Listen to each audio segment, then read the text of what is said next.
A dismembered human body has washed up on a beach in New York. On Friday the 17th of November, the New York Police Department got a disturbing phone call just before 12:30. They arrived at Breezy Point Beach to discover a human torso with legs attached but no head or arms. The unidentified body has been sent to the medical examiner to try and determine the cause of death. However, obviously the fact that the body has been dismembered and also that the body was in water is going to make this incredibly hard. The identity of the person has not yet been released to the public, and it's not yet clear whether the police even know this information. The discovery comes weeks after Emmy Award-winning Ross MacDonald from Dublin vanished. He disappeared on the 4th of November after riding his bike in roughly the same area. His bike was found at Fort Tilden Beach near Roxbury, which is a popular swimming location. It's just 3 miles away from Breezy Point Beach. I turned 29 little girls into life-size dolls. I am Anatoly Moskvin, a recognized Russian historian. I dedicated my life to studying history, but I had a dark and unhealthy obsession. I was fascinated by cemeteries, funeral rituals, and death. I began visiting cemeteries, exhuming the bodies of young girls, and bringing them back to my home. I spent entire days dressing them, applying makeup, and maintaining them. To me, they weren't dead. They were just asleep. My house became a macabre mausoleum filled with these life-size dolls. Every day I would talk to them, sing lullabies to them, and even organize birthday parties. It was my way of giving them a second life. But in 2011, the police uncovered my dark secret. 29 dolls, each formed from the remains of a young girl, were discovered in my residence. I was apprehended and convicted of desecration of graves. I am Anatoly Moskvin, the historian who turned the dead into dolls. You may know the story of Lizzie Borden, who was arrested for the axe murder of her father and stepmother. But did you know there was another axe murder that happened around the time as the one that Lizzie was being tried for? And it completely changed the Lizzie Borden trial. On August 4th, 1892, Lizzie Borden's father and stepmother were found hacked to death with an axe inside of her home. Lizzie was home when this occurred, and at one point she went upstairs and walked past the guest bedroom, which held the mangled body of her stepmother, but she claimed that she saw nothing the entire day. It sounded really suspicious, and many people thought she committed the crime, but there was no physical evidence in the house that really tied her to it. What a lot of people don't know, though, is that that spring there was another axe murder in Lizzie's town. Bertha Manchester, a farmer's daughter, was found with 23 axe wounds to the head. The sketch artist did her so dirty. But this crime was committed by a man, a farmhand who had a wage dispute with her father. And to get revenge, he killed Bertha.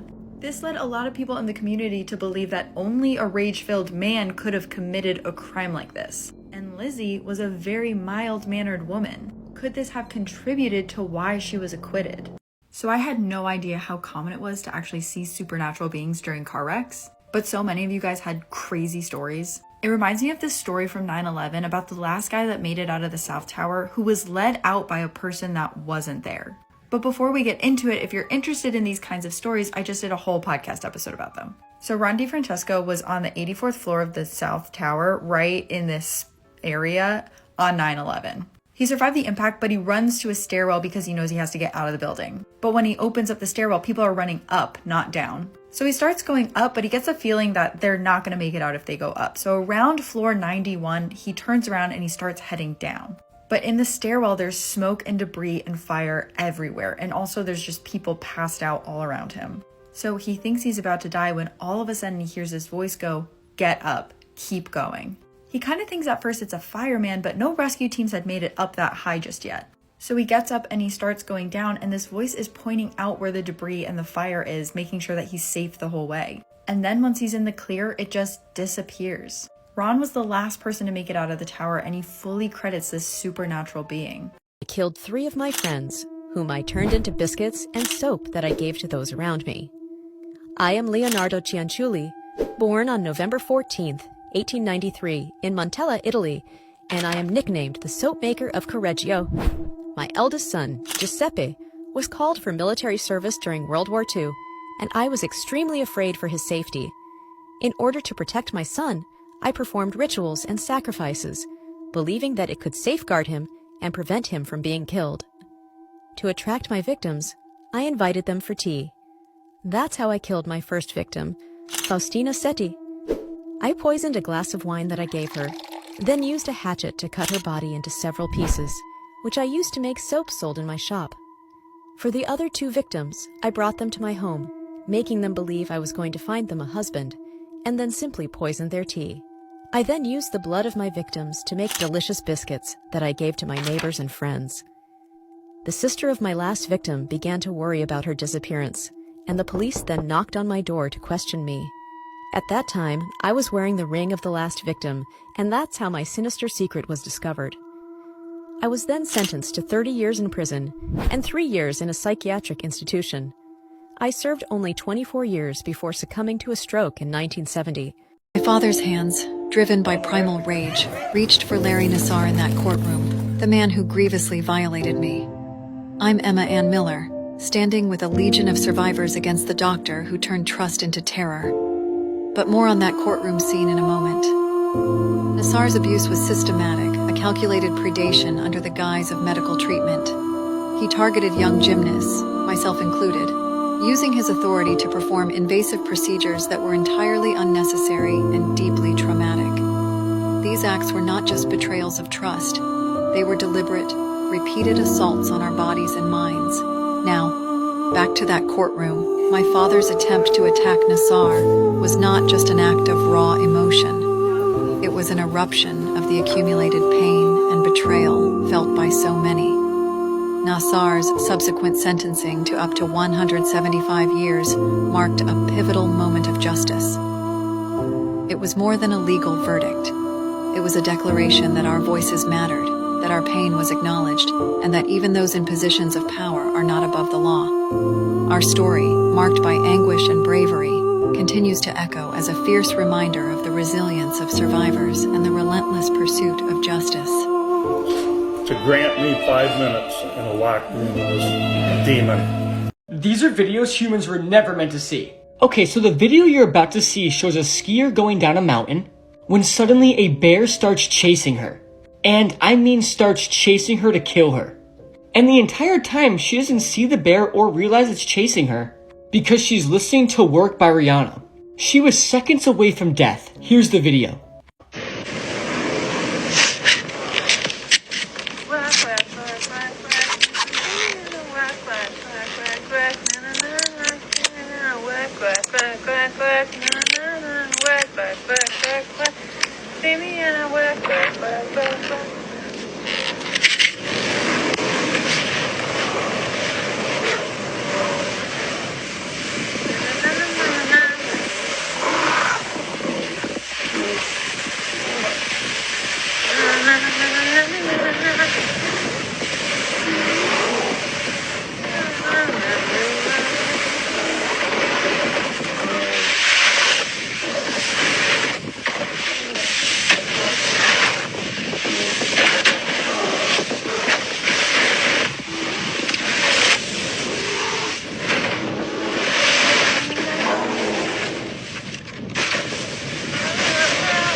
These are pictures with the most disturbing backstories, part 6. This picture is from a video on the dark web called Blank Man Soup, and this picture has an insanely disturbing backstory. This man is being held hostage by these 2 individuals in super weird Ray Ray costumes, and the man is eating soup also, but it's not soup at all. It is actually the human remains of his dead wife and children that he is being forced to eat. And what makes this even more sad is that the man is crying hysterically because he knows he's about to die. Now, I'm about to show you the video, but be warned, it's extremely disturbing.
girl and her stepdad vanished from their house, no one could have predicted what was about to happen next. Sydney Randall was 14 years old from Arkansas.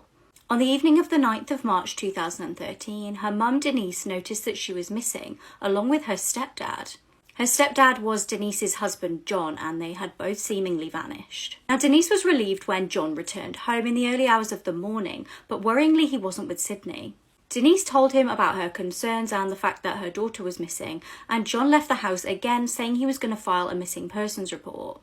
However, time went on with no news and John didn't return, so Denise decided to ring police herself. A huge search began for the missing girl and her now missing stepdad. That was until days later when John's body was discovered.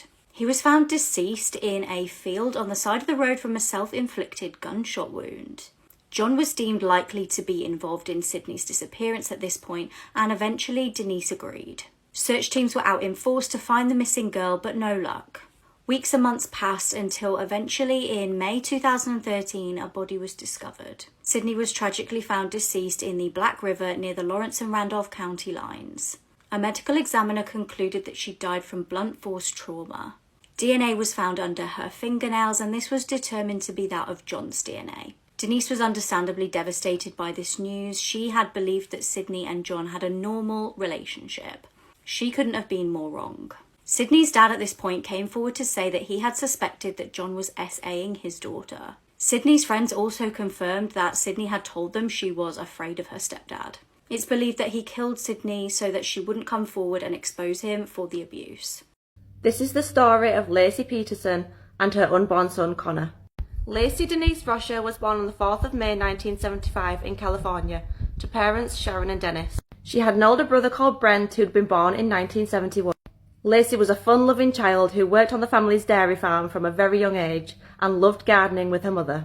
When Lacey was very young, her parents divorced and her mother remarried a man named Ron Gransky, who helped raise Lacey and Brent from the time Lacey was 2 years old.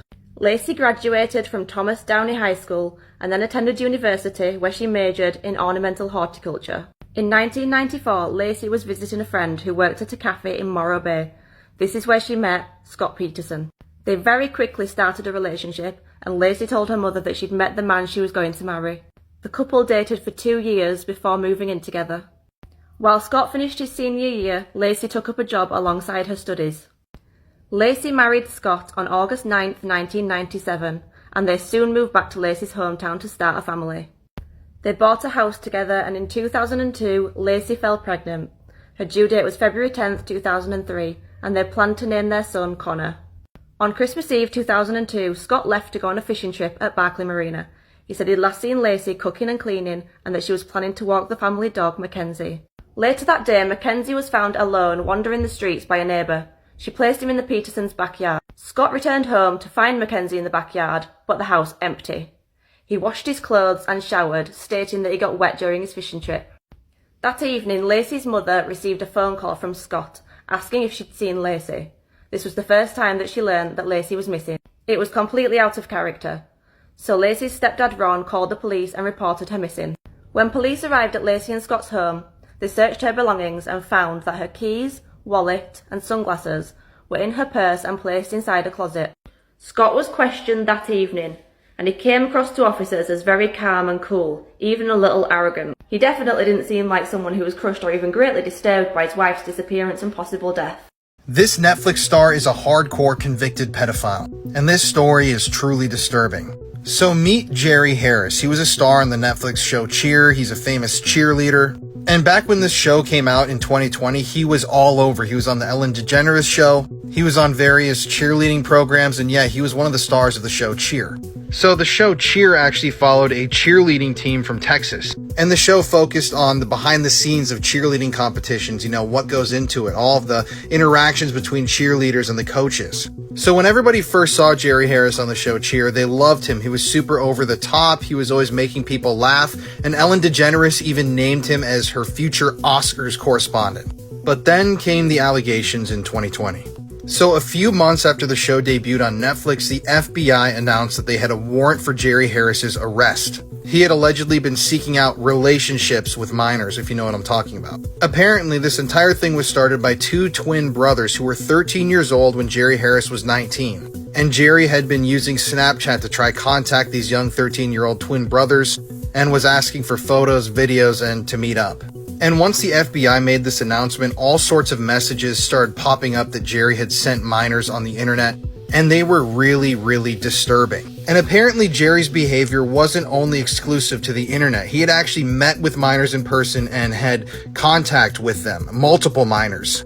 And I mean, you could actually look up these screenshots on the internet, and they are really disturbing what he was saying to literal children. So in September of 2020, Jerry Harris was arrested in Chicago and charged with the production of CP, and eventually he would face an additional 7 other charges. Now, he apparently had the 2 male victims that he targeted at the beginning, and then 4 other victims came forward. And they claimed that, yeah, he had done stuff in person with them, he had solicited things online. This Jerry guy was a true creep. And just last year, in 2022, Jerry Harris finally pled guilty to these charges, admitting that he had done this, and he was sentenced to 12 years in prison. And hopefully, because that sentence is not too long, he will learn something while he's in there. Otherwise, in about a decade, he'll be out on the streets again. What? Look in there, mate. Look in there. What? Look in there. These are videos humans were never meant to see. Okay, so we all know how terrifying and disturbing the Paris catacombs are. But if you don't know what the Paris catacombs are, I'll explain it to you real quick. In the late 18th century, major public health problems were tied to the city's cemeteries, so they started moving all the bodies underground. And it's the final resting place for about 6 million people. But the video I'm about to show you shows a guy that went very deep into the catacombs and got lost. And he just didn't get lost, he is still missing today. This video feels like its own horror movie, so here it is. It's a point of view shot. The point of view shot is somebody just walking forwards with the camera. So basically he's filming what he's seeing very deep inside the catacombs. Other than the point of view shots are pictures of bones. Human bones. Occasionally he stops and he photographs bone, often in the shape of an arrow. These arrows point in a direction. Occasionally also he stops to photograph roomfuls of bones, which means that he's very, very deep inside the catacombs. What happened to him? Nobody knows.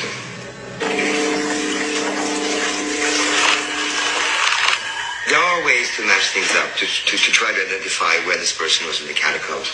At times you'll see there's signs, painted signs on the wall, which is not uncommon. People have been painting in the catacombs for centuries. So it is possible with these paintings that we may be able to retrace an itinerary to some extent.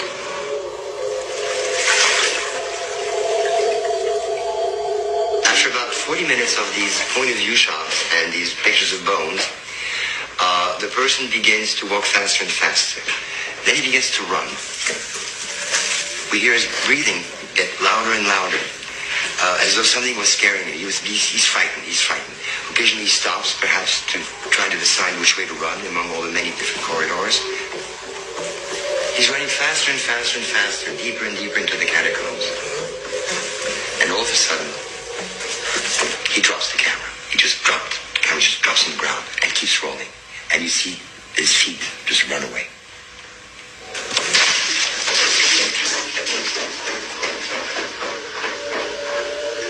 And it keeps rolling until it runs out of tape. This is the story of Elizabeth Fritzl and her 24-year imprisonment at the hands of her own father. Elizabeth was born on April 16, 1966, to parents Joseph and Rosemary. The couple had 6 other children, but for some reason Joseph decided to target Elizabeth and began abusing her at just 11 years old. At 15 years old, Elizabeth managed to run away from home and took refuge with a friend in Vienna. Unfortunately, the police found her, and just 3 weeks later, she was returned home to her parents. Over the next few years, Joseph hatched a plan to make sure Elizabeth never escaped him again. On August 28, 1984, 18-year-old Elizabeth was lured into the basement by her father, saying that he needed help to fit a door. In reality, he'd been converting the family basement into a makeshift prison chamber, and the door was the last thing he needed to seal it. Elizabeth was unknowingly helping her father to seal the chamber in which she would spend the next 24 years of her life. When Elizabeth's mother, Rosemary, realised she hadn't come home, she reported her missing to the police. A month later, Joseph walked into the police station and handed them a letter. It stated that Elizabeth was absolutely fine and said she was living with a friend. In actual reality, she'd been forced to write the letter, which is one of many that she would be forced to write over the years. Joseph told police that she'd most likely run away and joined a cult. Unfortunately, they bought his story and stopped looking. Joseph visited Elizabeth in the basement almost every day, and over the years she became pregnant a total of 6 times at the hands of her father and abuser. She gave birth in the basement a total of 6 times. One of those pregnancies was a twin pregnancy, and unfortunately one of the twins passed away at birth and was cremated by Joseph himself. One daughter and 2 sons, Kirsten, Stefan and Felix, stayed in the basement with Elizabeth, while the other 3 children, Lisa, Monica and Alexander, were taken upstairs to live in the house with Joseph and Rosemary. Joseph and Rosemary had regular visits from social workers. They told them that their 3 grandchildren had been left on the doorstep, and the couple were deemed suitable foster parents. Joseph decided, now that there were 4 people living in the basement, that it should be extended, and he put Elizabeth and her children to work straight away. They were digging soil out of the ground with their bare hands for hours on end every single day. They were given a fridge to store the food that Joseph gave them, and a hot plate to cook it on, and they were threatened with being gassed or electrocuted if they dared to try and escape. On April 19, 2008, Elizabeth's daughter Kirsten, now aged 19, fell seriously ill with kidney failure. Joseph agreed to seek medical attention and had her taken to hospital. Doctors soon realised that Kirsten had kidney failure due to lack of vitamin D. Little did they know that the first time Kirsten had seen daylight was when she was put into the ambulance. Please follow and I'll be back for part 2. They found the skeletons of giant red-haired cannibals in this cave in Nevada. This story is stranger than fiction, so buckle up, I'm about to blow your mind. So this is the Lovelock Cave just outside of Lovelock, Nevada. And according to the oral history from the Paiute tribe that inhabited the lands, this cave was the home of the Sitaka, or cannibalistic red-haired giants. So according to the history from local indigenous tribes, these cannibalistic red-haired giants would come out from this cave, eat each other, eat local indigenous tribal members, and the local tribal members became sick of these giants, so they started a war with them, and eventually they burned them out of the cave by setting fires inside of the cave and killing the giants. That is why, according to them, you can see burn marks on the top of the cave. So this might seem like a sort of far-fetched tale, but it's rooted in historical fact and even archaeological findings. So 1911, a group of guano or bat poop miners is there in the cave excavating through the guano, and they discover something strange. Right there in the cave, they begin to unearth human remains, hundreds and hundreds of bones, lots of pottery, arrowheads, all sorts of artifacts, and according to them, they even find the skeletons of these giants. According to these miners, the giant skeletons that they found were over 6 foot 6 inches tall. There were loads of them, they were full skeletons, and they excavated them and brought them down to the locals. Some people who had seen the skeletons even claimed that they were over 8 feet tall. But since they are no longer visible to the public, we'll never know the truth behind the giants. But what happened to these skeletons? Well, they were apparently on display for a number of years. Lots of people came and saw them. They were written about in newspapers. And there's even still a giant handprint inside of the cave that to this day people attribute to being left by the giants. Locals, though, don't know exactly what happened to the skeletons of these so-called giants. According to some articles that I read, the Smithsonian Institution came and took them and put them somewhere. But I still can't find any information as to what exactly happened. It is documented, though, that people did discover these giant skeletons. So the Lovelock Cave is shrouded in mystery. I had even talked to somebody who lived near the cave that claimed to have seen a skinwalker-type creature near the entrance of the cave. And yeah, remember, like I said, there was allegedly a massacre of cannibalistic giants in there. There were hundreds of bones and human remains that were discovered inside of the cave. So needless to say, this place is extremely haunted. I actually visited the cave late at night and filmed an entire paranormal investigation inside of there, and it was one of the craziest nights of filming and investigating that I personally have ever experienced. If you want to watch the full video, it's on my YouTube channel now. The link is in my bio. But yeah, if you want your mind blown, we dived really deep into the history of skinwalkers, of these red-haired cannibalistic giants. I tried to figure out exactly what happened to the skeletons that were found in Lovelock Cave, and wow, it is one hell of a documentary. Like I said, if you want to watch it, the link is in my TikTok bio.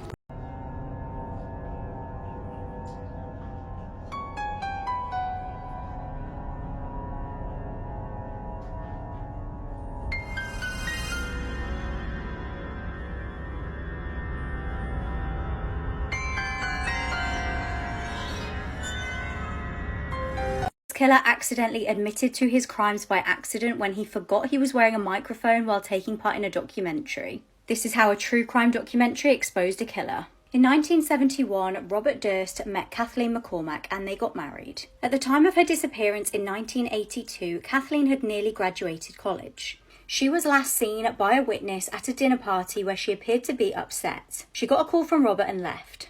Robert admitted to having argued with Kathleen that night, but he said he put her on a train to New York and then never saw her again. Her friend called police to report her missing. Interestingly, Kathleen had been treated at a medical centre for facial bruises weeks prior to this and told the friend that Robert had done it.